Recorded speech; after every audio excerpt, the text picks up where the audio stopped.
Our background before we became foster carers was we were both in the Air Force, so we've both got military backgrounds. You did 38 years, didn't you? I did 21 years. And we retired about the same time. I came out and went into teaching at Bridgewater College and doing a little bit of electrical work, which came with a retraining package when I left. So we didn't think that we'd initially go into fostering. And it was only when we decided that perhaps it'd be nice if our family expanded that we started looking at, and then we thought we were too old to adopt, so we asked about fostering. But in fact there was no age limit for adoption, so we did go ahead and we adopted our second child. And when they were 2, we'd kept in touch with her foster parents, which was really nice and quite important, I think, to do that. So we'd watch them on their fostering journey and realised it was something we'd really like to do as well. We started our fostering journey doing parent and child, which is where you take a mum or a dad and their baby, usually straight from hospital, but often sometimes they can be a bit older, and they stay with you in an assessment placement so that the social workers and the courts can see that they are able to look after their child or not. And we did that for 2 years. 2 or 3 years, didn't we? 3 years, I think, 3 years. And saw quite a few. We never did a dad, did we? But we always had mums and their babies. That was enjoyable.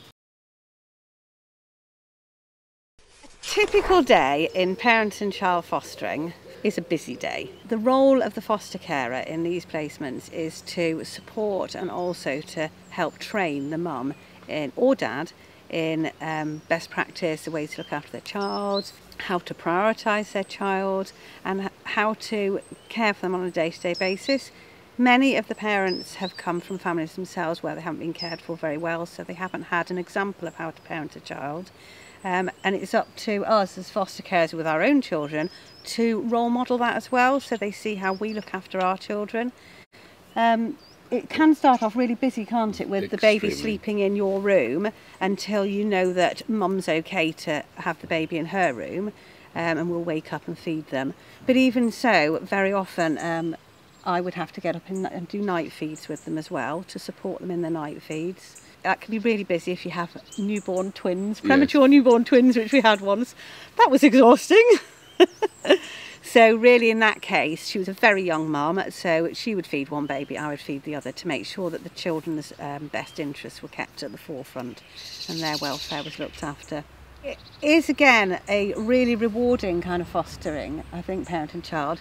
Some of the parents didn't get to keep their children, and those children then went on to adoptive placements, but some did go home with their babies, and we're still in touch with a couple of them, aren't we, which is really lovely. And they've gone on to have other children and they bring them to visitors and things like that. It's so one of the really nice things. We are still in touch with almost all of the folk that have come through here in one guise or another. Yeah, most of the children we fostered we're in touch with in some way or another, aren't we? And we have quite an extended family now of it. They do become part of your family.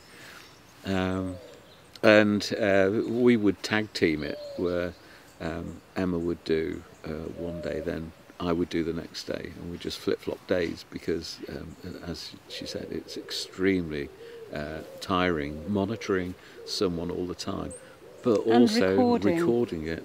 Yeah, you have to record. There's quite a lot of paperwork in parent and child fostering where you're recording everything that the parent's doing, every detail, so that there's the evidence there to show whether they are supporting their child correctly or not. So you're looking at everything from their eye contact when they're feeding the baby to how they're playing with the baby, whether they're giving enough tummy time, things like that.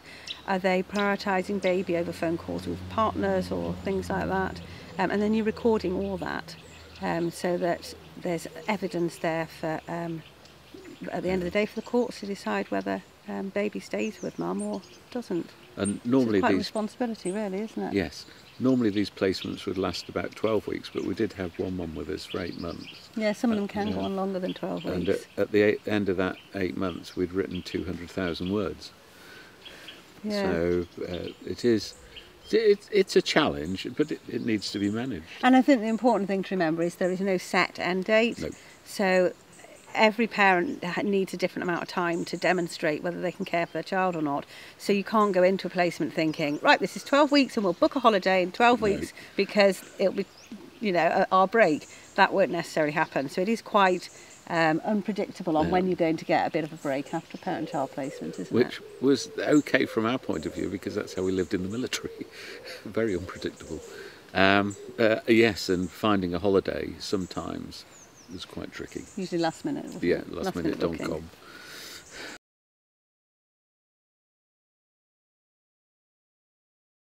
We went from parent and child into mainstream fostering because we thought that we needed not just a change to keep us fresh, but also more experience of something different. So it improved our understanding of the system and what was happening. And so we could be more flexible for the local authority as well. Yeah. So we are licensed to foster up to three children, including sibling groups.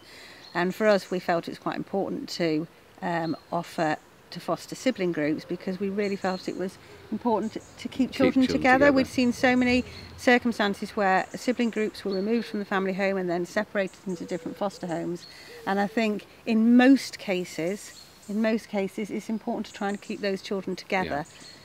So we were quite keen to foster sibling groups. I mean, we have had a few sibling groups that we've fostered. Yes. The challenges of fostering sibling groups is different from fostering single children, because very often, as everybody knows from having siblings, they can argue and fight, but quite often the trauma that these children have been through has built up resentment or competitiveness, which is more exaggerated than you would find with your own children, for example. So there can be a lot of challenges fostering siblings in... It's difficult to explain, isn't it?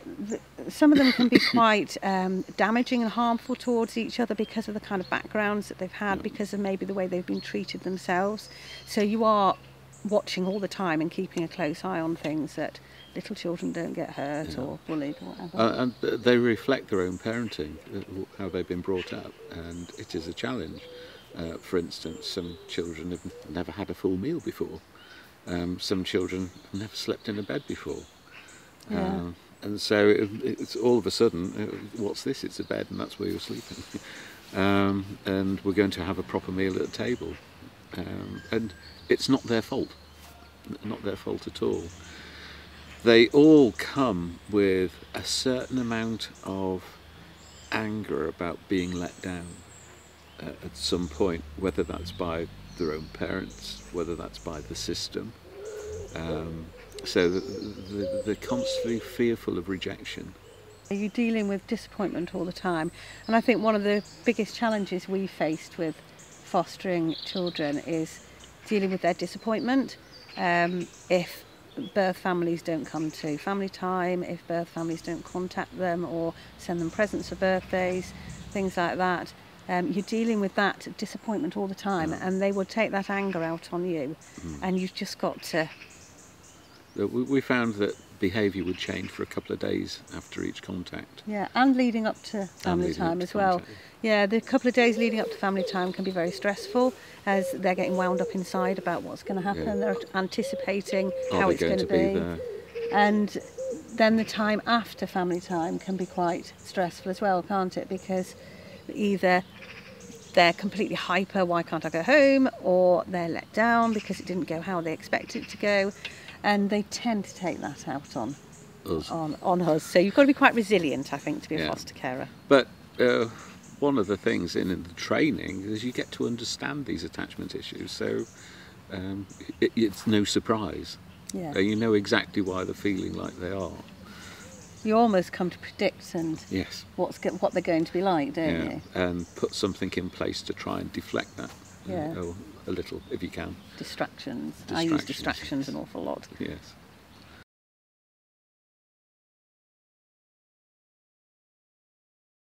We've been fostering for 8 years. Well, 8 years in total now, haven't we? Because we started with 2 years of foster for adopt, and then we went to fostering parent to child, and then we went mainstream. So 8 years in total we've been fostering. 8 are very, very busy, and all very different years, because Very. no child's the No. same, no placement works out the same way. They're all different lengths of time. They all bring their own different challenges. And one of the things I find really enjoyable about them is that you're dealing not only with all the officials, so you've got your own social worker that supports you. The children have the children's social workers, so you're dealing with them as well. There's a variety of other officials who are involved, like independent reviewing officers, advocates, people like that. But you're also interacting quite often with birth families as well, and that takes a certain amount of tact and experience. I think helps, doesn't it? I know a lot of foster parents are quite nervous at first about meeting birth families, and I don't think there is anything to be nervous about. They're probably more nervous about meeting us, actually. And it's really important to keep the birth families on side. I think it's really important that the children see you interacting with their families as well, and that they see that you're talking, and even if it's like handing them over at family time, that you can share experiences with the birth families. He's just taken his first steps yesterday, or she got a really good report at school, things like that. It's really important for the children to see you being able to, if you can, you can't on all occasions, can you? And it was recording it as well, photographs and things, to make sure that the families could see their child growing up as we would normally see our own. So it's inclusive. They're not pushed to one side, they're included in the journey, whichever way it's going to go. And most older children that we have, and what's the oldest child we've had? 17. Most children, the aim is to get them back with their families when it's safe to do so. So you have to keep them. You have to keep that connection with the birth families, if appropriate. Yeah, you do. Yeah. It's very different. When you're fostering teenagers, we've fostered quite a few teenagers, and the likelihood is that they will go back to birth families because they're older and more able to take care of themselves a bit more. Protect themselves. So you're just really guiding and advising them at that age, aren't you? And just trying to keep them safe until they are ready to go home or become independent. Whereas with very little children, babies and toddlers, very often it's not going to happen, that they just aren't going to be able to go home to birth families. So then you're preparing them for adoption. And one of the jobs we have to do with little ones when preparing them for adoption is to get them to understand that this is going to be their forever family. So we do a lot of work using picture books and drawings and things like that to explain that this will be their forever family. We get photographs of the adopters before they meet them. We also might have to introduce the concept of same-sex parents, so they might be going to two mums or two dads or to a single parent. So we would then talk about what a family is and what a family could look like. And there are some really good books available which you can read through, and they're great for different age groups as well, from little toddlers all the way through. Some of the books are really good because they'll have animals that act as the social worker, animals that act as the foster parents, the wise owl and things like that. So there's a lot of resources out there, isn't there, that you can use to prepare children for adoption. And we would start that months before the actual thing was going to happen. And then we would, once it had been established who were the adopters, then we would have photographs of those around the bedroom, so they got to recognise them. Plus we'd send photographs of the children to the adopters. And at some point there is a transition from us to the adopter, and the transition isn't timed. It can last several weeks. It's whatever the children need, the length of time they require, and it will start with the adopters coming to our house and spending more and more time with the children. They start just as visitors, and then they spend more and more time and gradually take over the care of those children, and then we then go to the adopters' houses and we spend time there supporting the children there, so they know we're still there for them, but we gradually, very slowly draw back, don't we? And what's really good these days, because certainly years ago they didn't encourage foster carers to keep in touch, But now they understand that it's really important for a foster carer to continue supporting that child for sometimes up to months later, even if it's just a phone call or a WhatsApp video chat or something like that, just so that you're not another loss to them. Yeah, because they've not already another rejection. Yeah, they've suffered so much loss already that you can't be another loss to them, because I think some people don't realise that foster care has become really important to children, don't they? They're an important part of their life. And we still go and visit some of our children. They come and visit us, and the look on their faces when we go to see them, they're just so excited to see us. And we are just more grandparents now. It's like being extra grandparents, isn't it? Auntie. Don't age me too much. But it's lovely, and it's fantastic going to see them and how they're growing. It really...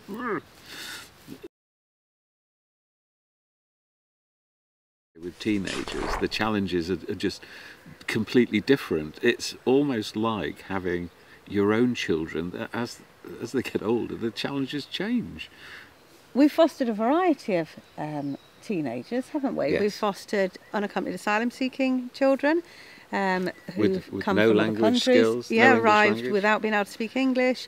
In the clothes he stood up in. That is a completely different kind of fostering, isn't it? Because it's dealing with the Home Office, the education system, supporting them to get asylum in the country. Very, very different from fostering UK children. Yes. And in fact, one thing we haven't mentioned, and something really important, is you have to be an advocate for the children. You have to speak up for them and stand in their corner and make sure they get what is needed. And so sometimes we've probably appeared to be quite... I'm sure we annoy schools quite a bit as we fight for them, but it is really important that you are an advocate for your children. You're their voice, aren't you? Because they can't fight for what they should have or for their rights, so it's up to you to defend them and to fight for them. And I suppose something we've sort of hinted at, but the children's needs are all different, and they might need something that isn't being given. And I think Emma is really good at identifying this child needs that particular intervention, whether it be at school or somewhere else, and in fighting for that resource. Yeah, you might need to get your child an ECHP through school, and that could be quite a difficult, long-winded battle really. You might start looking and thinking maybe your child has additional educational needs. They may be on the autistic spectrum. You might suspect they have ADHD. There's a whole ream of various neurodiversity issues out there that you need to understand and be aware of. The other area that you really need to be aware of these days when fostering is the LGBT area of things, because a lot of children are rejected from their family homes if they come out as gay or trans. So we get quite a few teenagers in the system who are LGBT, and I think it's really important to be an advocate for them and to understand them and to understand all the terminology. As it is, teenagers have a whole load of their own language, don't they? All their own words. So it is really important that you understand all that language that they're speaking, that you understand the terminologies, the terms that they're using, maybe the terms they're using themselves. We've had children stay with us who've identified as non-binary. Some of the challenges is, for instance, bullying. Now this is probably something that strays into just normal family backgrounds anyway, but online bullying, so we're very IT aware, and we make sure that children do not have any IT upstairs, because that should be the time where they can rest and sleep rather than being pestered by their friends. Yeah, I think one of the biggest challenges in fostering teenagers is technology and social media, and I think you have to be really tech savvy these days. You can't just hand over a mobile phone to a teenager and let them get on with it. You need to understand what they're accessing, you need to... the sort of apps they're on. And you need to understand how to control their phone from your phone. So, you know, you can see whether they're accessing inappropriate things. You can set their phone at the right age limit. And that is very important for teenagers, just to keep them safe and protect them. And like you say, so that we have a standard rule that there's no internet connectivity technology in their bedrooms or upstairs until they're 16. and that is to protect them from bullying, to protect them maybe from any family members that they shouldn't be having contact with. Or grooming. And also to protect them from grooming. And I think it's really important that foster carers are aware of those risks. Yes, in particular because the children may have come from risky backgrounds, and it might, what to us would seem a real no-no, might have been the norm in the family home. The rewards of fostering for us are... A smile. I think the biggest rewards for us is when we see, it's the end of a placement actually. A lot of people say to me, I don't know how you foster because I couldn't give them up. How do you give them up? They're not my children to keep. And for us, the reward is seeing them move on to their forever families, whether it's returning home because it's now safe to do so, or whether it's moving on to long-term fostering placements or moving on to adoptive families. But seeing them settled in new homes brings a lump to my throat thinking about it. Or the old home. Yeah. Where they're going back and we know they're safe and they know what's right and what's wrong. I think that's definitely the biggest reward, is seeing them move on in safe homes, isn't it? Yeah. This is an odd one, but one of my favourite memories is a toddler we were looking after who had been severely neglected and didn't express her emotions or anything. She was very quiet, very timid, very scared child, and after she'd been with us for about 4 months she had a 2-year-old's tantrum, and we were so happy, weren't we, because it was so normal, and it was like, oh excellent, she's finally had a 2-year-old's tantrum. And I know that sounds like a really weird memory, but for us it meant that suddenly she felt safe and she could be herself. She could just be a little 2-year-old. Which was really nice, wasn't it? Because while she was at home, she'd almost been the carer for a brand new baby sister. So at 2.5, she'd had so much pressure on her. A massive amount of responsibility for a 2-year-old in feeding a younger sibling and things like that.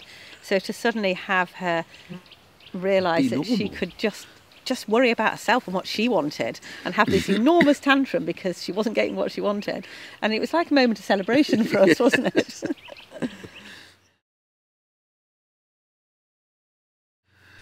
Unlimited patience. To be a good foster carer, you have to be resilient. Yes. You also have to be flexible, really flexible.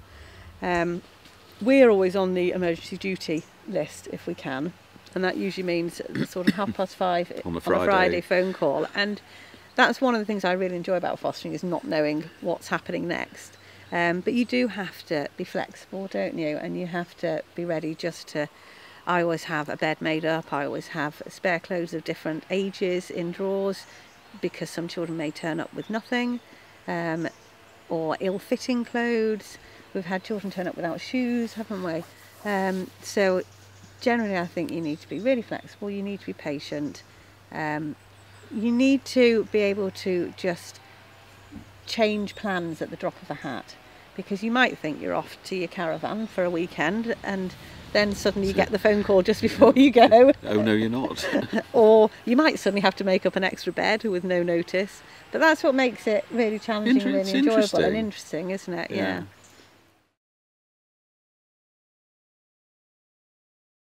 I see a lot on social media of fostering adverts where people say, oh, why are they asking for a spare room? I've got so much love to give, but I don't happen to have a spare room.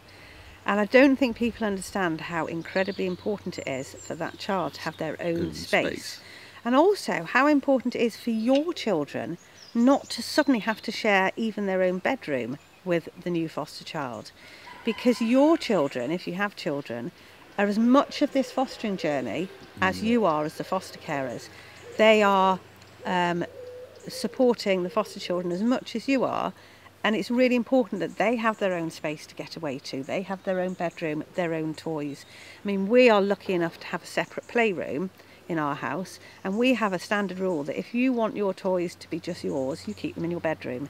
If you're happy to share your toys, they go in the playroom. And that rule goes for our children and our foster children, because otherwise you can get all kinds of arguments where a child breaks somebody else's toy or says it's theirs or whatever. So it keeps, I think, a a safer, happier family if everybody has their own bedroom and their own space. And none of the children are allowed in any other bedroom. Yeah, they're not allowed in each other's bedrooms. We have had a time once where we fostered a child who was similar age to our youngest child, and they played really well together, but they knew they weren't allowed in each other's bedrooms because that was their place they could go to if they felt overwhelmed. And I found them one day playing across the threshold, one of them in the bedroom, one of them on the landing, and they were playing Barbies across the threshold, very nicely on either side of the doorway. I think all children like boundaries and need boundaries, but we have found more so with children who come to us who have never had boundaries. They crave it, absolutely crave it. And children who have never had any kind of rules at all, have they? You know, they've been able to jump on furniture, pull pet dogs' ears, all kinds of things. No set bedtime. No set bedtime, falling asleep. And we found that where they fall asleep. we were told that they won't go to bed till 1, 2 in the morning. And so, they won't sit at a table and eat. So 7 o'clock, time for bed, and they're flat out asleep at 8 o'clock. Yeah, I think we found that all the children of any ages really do like boundaries, don't they? Yeah. They like to know where they are. They like to know that you're fair, and I think it's important to be fair. We don't use punishment for children, we use natural consequences. So, for example, we had one child who stole pocket money from another child in the family. So when we found out, that child paid back the pocket money, but also paid back a little bit of interest, so that they understood the consequences of their actions. And the children, our children, they all get the equivalent of how old they are a week. So, for instance, teenager 16 gets £16 a week as a pocket money, and that's theirs to do as they wish. And even a 2-year-old will get the £2, which we could save for them. Also, we save for all our foster children, so they get their pocket money, their spending money, but also we put a sum of money away every week in a bank account for them, which either moves on to their adoptive parents, or if they turn 18, then they get to have that. And if they're in care for a long time, it can build up to enough for them to maybe put towards some driving lessons, or put towards a little moped for getting to college on, something like that. So they've got a little bit of savings there, which most children have, don't they? Going back to the advocacy piece, then there's an awful lot you can ask social services to fund for particular things. And we've heard of driving lessons being funded if a child who's coming up to 17, 18, and they need to be mobile to start work, get to college. If you live in a rural area, some people think that you wouldn't be able to foster if you lived in a rural area because you've not got all the transportation links and whatnot. But often we've found that we live in a very rural area, and we've found that in some ways it can be better for the children. Yes, you do end up feeling like a bus driver. I've got my mini bus that I'm constantly driving around full of kids, and you are ferrying them around all over the place. But in some ways it's better for them because they've got space to run around, they've got it's calmer. It's calmer for them, isn't it? So I don't think living in a rural place is a disadvantage to fostering at all. I would say it's actually a real advantage because they know they're safe. One of the other challenges of fostering teenagers, they can run away. Yes. Sometimes we've had children run away. Yeah. And I have tailed behind a young lady all the way to the main road, all 3 miles along the lanes. And just made sure she was safe until the authorities could intervene and collect her, because there's no physical contact to be had.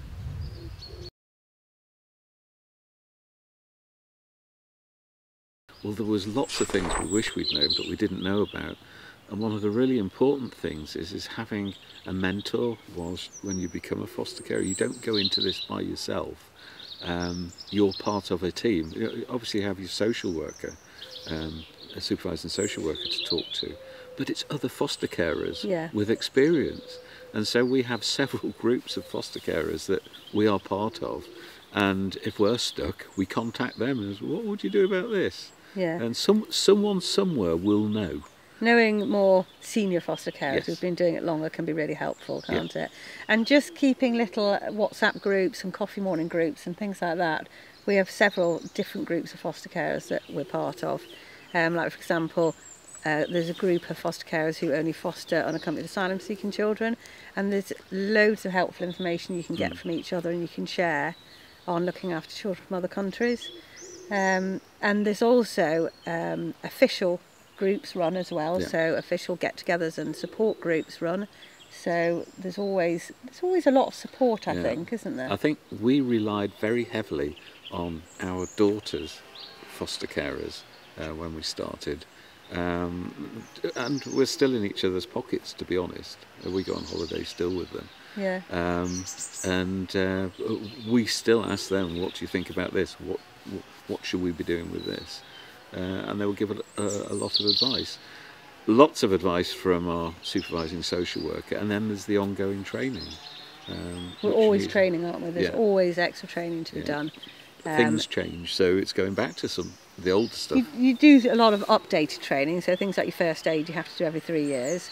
But there's always extra courses you can do, whether it's on autism, whether it's on I don't know. Parenting skills. There's various courses. Attachment is an issue that you have to know and understand about fostering. There's a lot of courses and literature out there. I think really the best advice I could give anybody who's going to go into fostering would be just keep learning, keep an open mind to keep learning. You never finish learning with a bit in fostering. There's always a new area to look at, isn't there? Or there's another surprise from a child that you'd never thought about before. Yeah.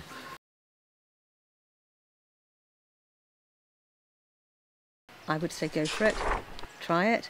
You're not signed up for a certain period of time. No. If you decide after your first placement it's not for you, then you can stop. But I think you'll probably find that you'll enjoy it, and the challenges make it enjoyable, don't they? Plus, the journey in training before you register as a foster carer is several months. There's a lot of training, and you're given both sides of the coin of some of the bad things, some of the good things that have happened, and you get to start forming your own network then anyway. But I still go back to is find someone who's been in foster care a while, talk to them.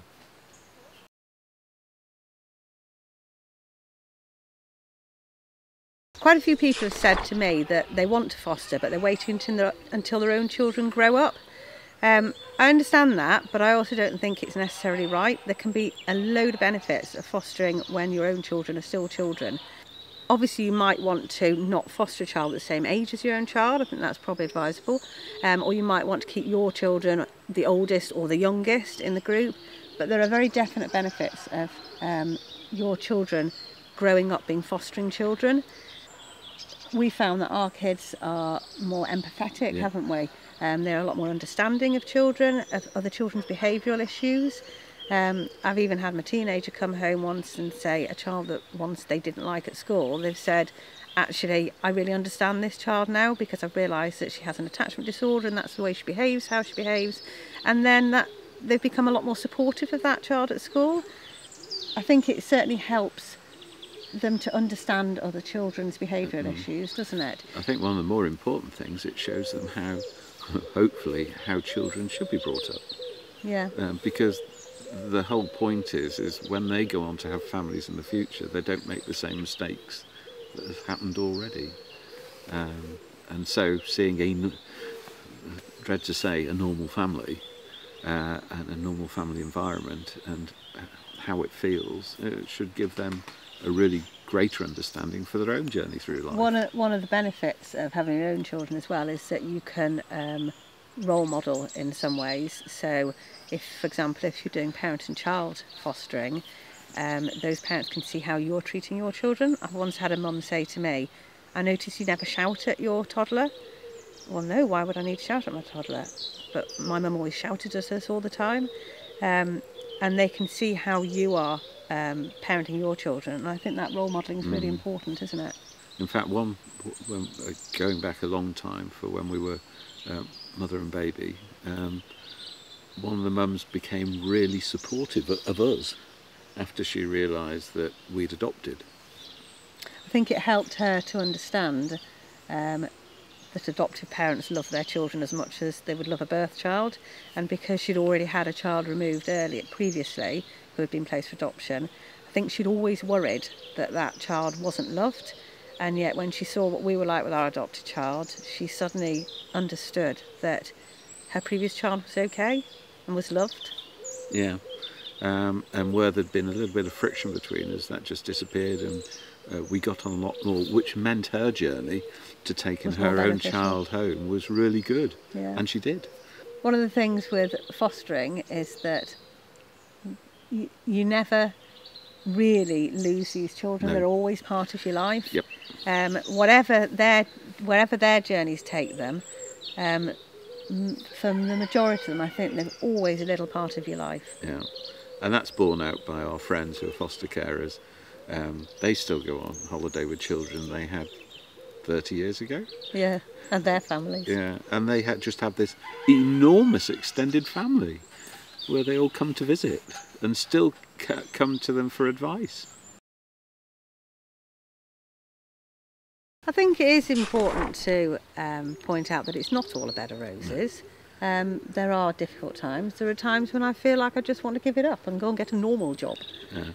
And that's really important, that you have your own time and space. Yes, to go and do your own things. And even if that's going away for a few days, I mentioned much earlier that we tag teamed it, and we would do that. We're both trained to the same level, so Emma can either take a day off or take a couple of days off. Yeah, I sometimes go away with girlfriends for a couple of days just to have a break away from it all, just to refresh.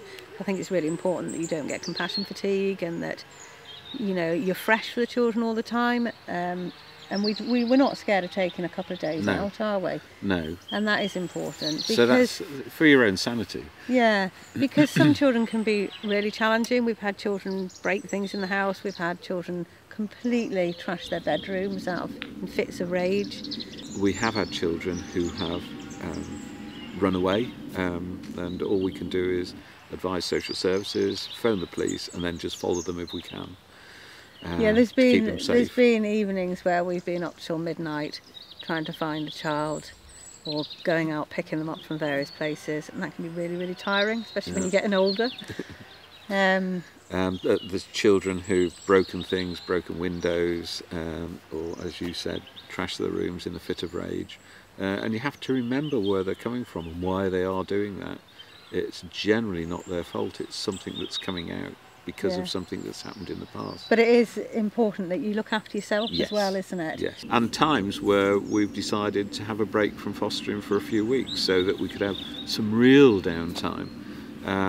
Bearing in mind we do short, medium term. If you're on long-term fostering, which I would really advise against until you have several years of fostering under your belt. Yes, there are gaps in fostering where you can do things as a family or do your own things. Self-care is something that's really important, and it is recognised by the social workers as well, that self-care is an important element to it all. Yeah. Because if you're not feeling good about yourself and refreshed, then you can't help your children. No. You can't be there for them. And you start to lose empathy with them. Children with attachment issues, which is something you'll learn all about, can keep pressing buttons to see if they are going to be rejected, and can press them quite hard. Yeah. And children can be incredibly rude to you. And it's just working through those issues with the child in a more therapeutic way.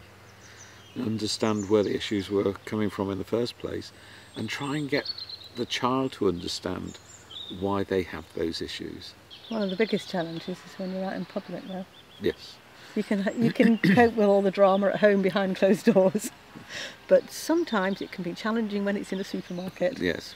I had a lovely, I still laugh about it today.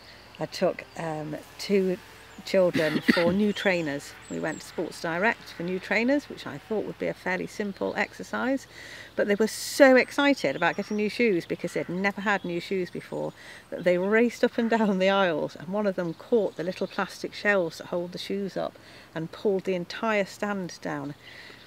Within about 5 minutes of this chaos, the manager had come and asked me if I would take my horrible children out of his store, and I had to leave all shamefaced. But you know, we look back and we laugh at it now. Yes, it might have been a drama at the time. It was certainly a moment. It's when you want to one of those t-shirts, isn't it? I'm a foster carer.